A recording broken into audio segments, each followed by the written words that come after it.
চুল পড়া নিয়ে খুব চিন্তায় আছো? তাহলে জেনে নাও কিভাবে চুল পড়া কমাবে।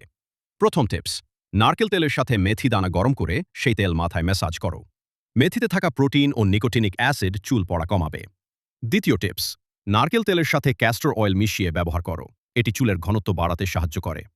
তৃতীয় টিপস, পেঁয়াজের রস সপ্তাহে 2 দিন তুলা দিয়ে মাথার তালুতে লাগিয়ে 20 মিনিট পর ধুয়ে ফেলো। এটি সালফারে ভরপুর, যা কোলাজেন উৎপাদন বাড়িয়ে নতুন চুল গজাতে সাহায্য করে। চতুর্থ টিপস, অ্যালোভেরা জেল সরাসরি পাতা থেকে নিয়ে মাথায় লাগাও। এটি মাথার ত্বকের চুলকানি কমায় এবং চুলের পিএইচ ভারসাম্য বজায় রাখে।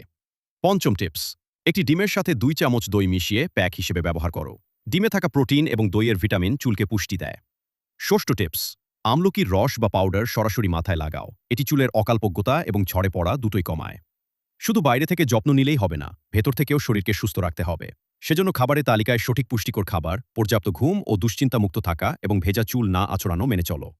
সতর্কতা, যদি প্রতিদিন 100টির বেশি চুল পড়ে বা মাথার কোনো নির্দিষ্ট অংশ খালি হয়ে যায়, তবে বিশেষজ্ঞ ডাক্তারের ডার্মাটোলজিস্ট পরামর্শ নাও। আর প্রতিদিন এমন প্রয়োজনীয় টিপস পেতে মিনডোরা পেজটি ফলো করো।